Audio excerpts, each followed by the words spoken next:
Hey, this is Adam Torres, and I'm here to tell you that it has never been easier to start your very own podcast. At Mission Matters, our goal is to amplify stories that matter. That means we want to help you start your podcast because your story matters.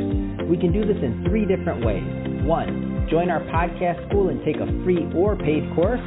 2, visit our resources page where we've already figured out what you need, such as where to host your podcast.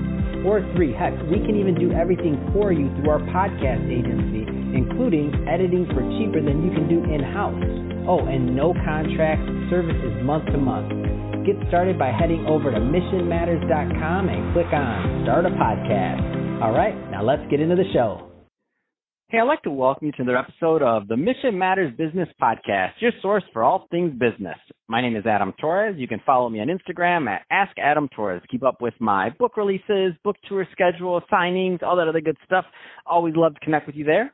And as always, if you'd like to apply to become a co-author of one of my upcoming books, just head on over to the website, missionmatters.com, and click on Become an Author to apply. All right, so today I have Rock Felder on the line, and he's co-founder over at Squadcast FM. Rock, welcome to the show. Hi, Adam. Thanks for having me on. I really appreciate it. Oh, man. So I'm excited to get into a little bit further into what you're doing over at Squadcast FM. I can tell you that I personally have used it for our podcast agency, and I have clients that work through it, and they love it. So we're going to talk a little bit more about that. But before we do, I'd like to go a little bit further into your background and your journey. So how'd you get started really in your career and as an entrepreneur? Yeah, I think it honestly goes all the way back to my childhood, hearing my dad and his brothers and his mom. They started a business back when the brothers were all in their 20s.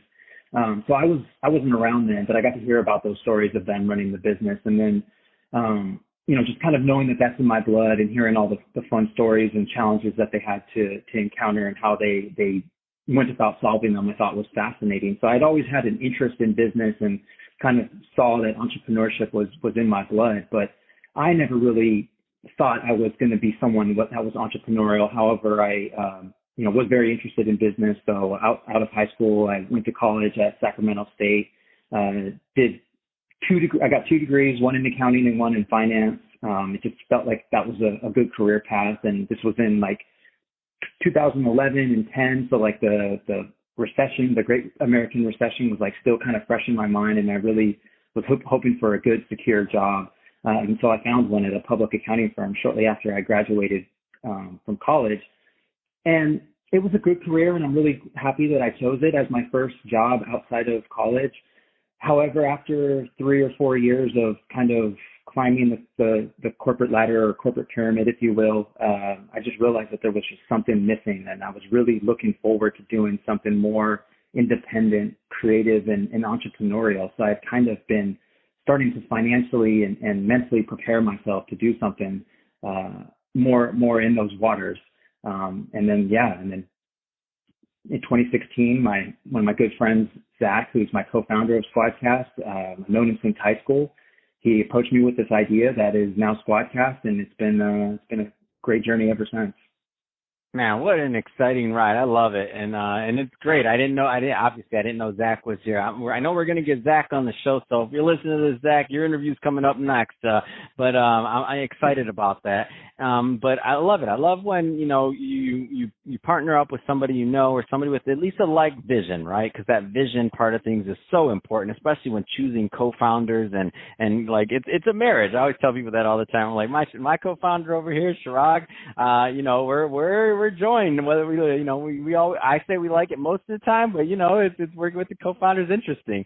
So that being said, there's some people listening right now to this, Rock, that are maybe not quite as far along on their journey as you are. So maybe they're kind of still at that just graduating college stage, and they're thinking about what their life looks like going next, or should they start a business, should they not? What kind of advice would you give to that newbie that's out there? If you could give them some advice as if you were talking to the Rock that was just getting started again. Yeah, well, I would love to tell myself to have a little bit more belief in myself and give myself more of a chance, because I always had pretty audacious goals, but I set this ceiling on myself even when I was trying to achieve these goals. And I look back and it's kind of a waste of time. And I think it was a little bit, it made things more difficult. But honestly, I had a lot of maturing and figuring out that I need to do as personally, but also professionally. So I really do think that even though I'm very happy to be doing something more entrepreneurial, that starting in a corporate job, such as financial accounting, which is what I did, corporate auditing rather, to be more specific. So it was great exposure that I got very early on in my career to other founders and executives and board members, and got to get experience working in different industries like tech and agriculture and manufacturing and all that kind of stuff. So I think I needed to go through that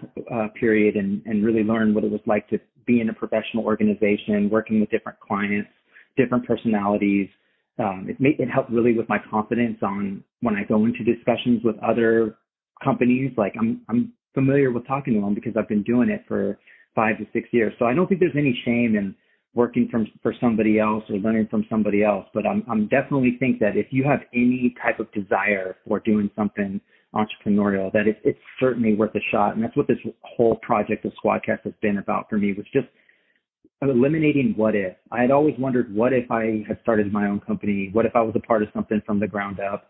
And I just was ready to eliminate that question from my head. And then I'm so grateful that I had someone like Zach approach me, because you're right, Adam, like starting off with that place of our visions were the same because we both love podcasting.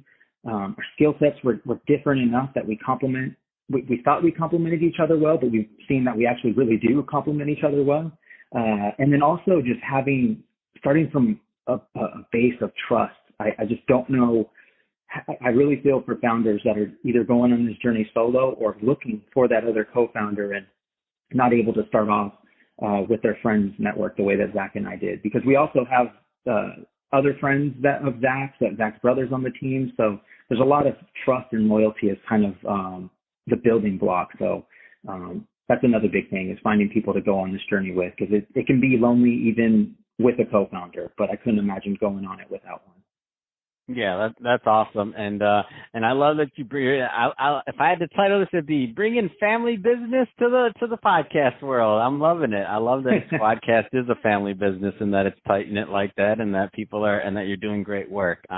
That's awesome. So you did bring up one thing that I wanna hone in on, and there's and this is one of those things that there's no right or wrong. It's just so there's different camps. But do you think that it's mandatory for somebody to go to the corporate route first before, and I shouldn't use the word mandatory, but do you think it has to be done that way? Or do you think that, for some people it makes more sense just to go right out in there? Because I feel like this pressure that some people put on themselves to like come out of college and just start and have all the answers and grow a big business immediately. To me, it's ridiculous. Like, I don't get it, but I just like to hear your take on that one. Yeah, no, that's exactly what I was trying to communicate, that yeah, if you have any type of desire until college isn't for you or corporate America is not for you, by all means, please, I strongly suggest everyone tries to scratch that entrepreneurial itch if you have one, because it's been a tremendous, it's made a tremendous impact on my life, professionally and personally. But for my personal journey, I would have not been prepared. I couldn't imagine a 21, 22-year-old me starting a business and having the confidence and the maturity to kind of do the things that I'm doing now. And it's not that I have it all figured out now. It's just I was a knucklehead back then. So I think that's okay. That was my journey, and I think I'm just much more better prepared for it now because I have that previous experience to leverage off of. But I do think that I'm also very fortunate that I didn't stay too long in that corporate funk, where I was comfortable because I was making a good salary, and I was interested enough because the job I was doing was actually pretty interesting and stimulating, and there were opportunities for growth and promotion. It just wasn't, there was still a hole missing, and I needed to figure out a way to fill that. So that was my journey, and I think it sounds more common than what is probably publicized, because I think we're all fascinated with the Mark Zuckerbergs, or maybe Mark Zuckerberg's a bad example now, but people like that are wonder kids or whatever. They are fascinating and interesting people, but it sounds like more people are what my story is, where it just, you've had some desire to do something, and then you just take a chance on yourself. And that's what I have learned is like, you'd be surprised what happens if you give yourself a chance and put yourself out there. That's awesome. Yeah, for sure. Like, you don't have to have it all figured out to start. So I love it, and it makes a lot of sense. So, Rock, I do want to spend some time before we finish this interview on Squadcast FM and what you're doing. So first, tell us a little bit more about the company, please.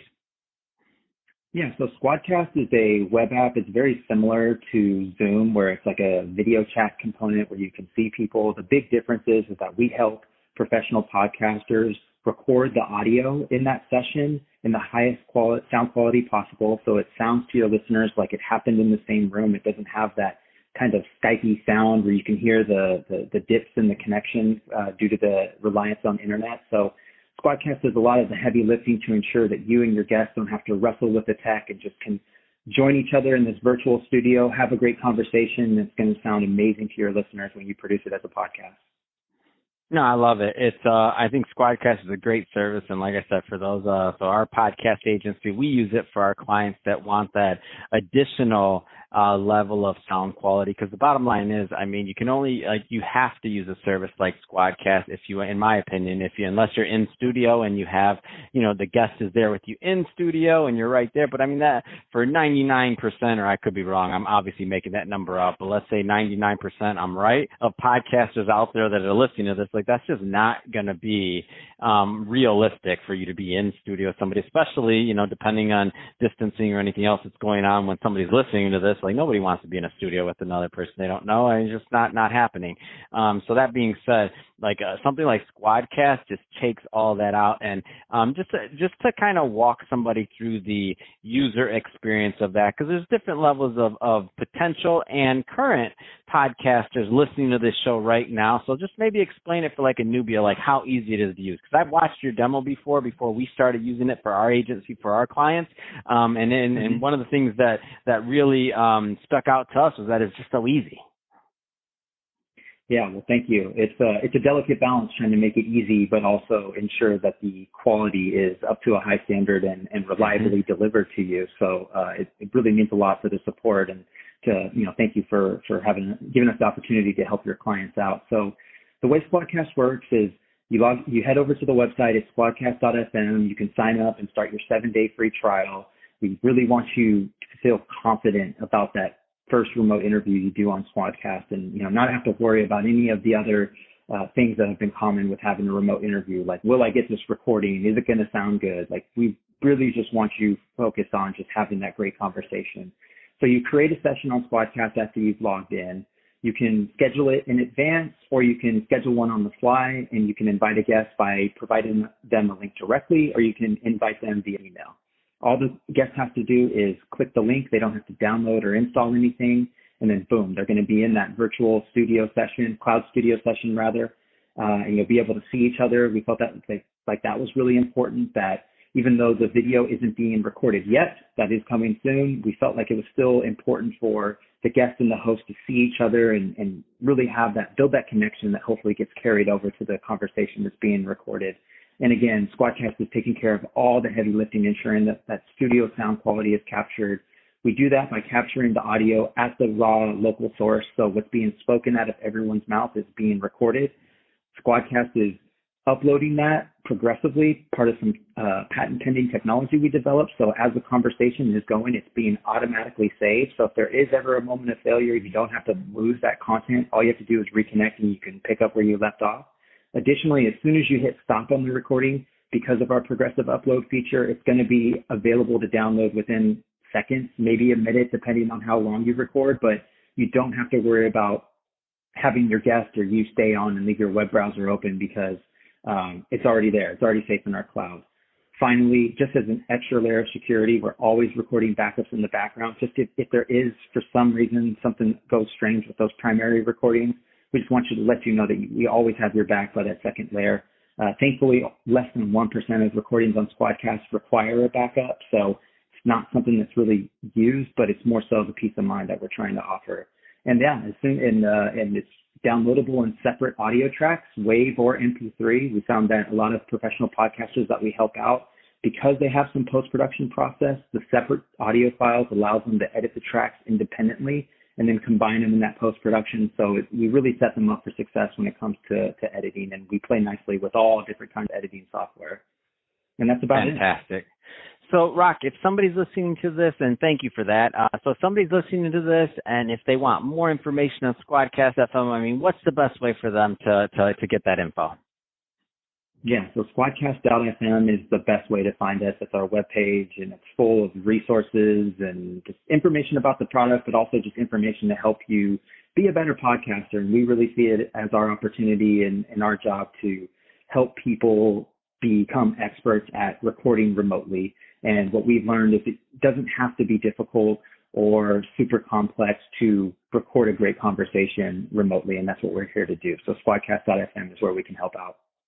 Fantastic. Well, Rock, first off, I could talk to you about podcasting all day long, but we're about out of time on this one. So that being said, appreciate you coming on the show today and sharing more about your background and your entrepreneurial journey. And to the audience, as always, thank you for tuning in. Hope you got a lot of value out of this. If you did, don't forget to subscribe to the podcast, leave a review on the Apple iTunes Store. And if you're watching this on our YouTube channel, Mission Matters Business, definitely give us a subscribe there, but also leave us some comments on the video. Love to know what kind of projects and things that you're working on. And Rock, thanks again for coming on the show. Thanks a lot. I really appreciate it. Really grateful for the opportunity to share our story with you.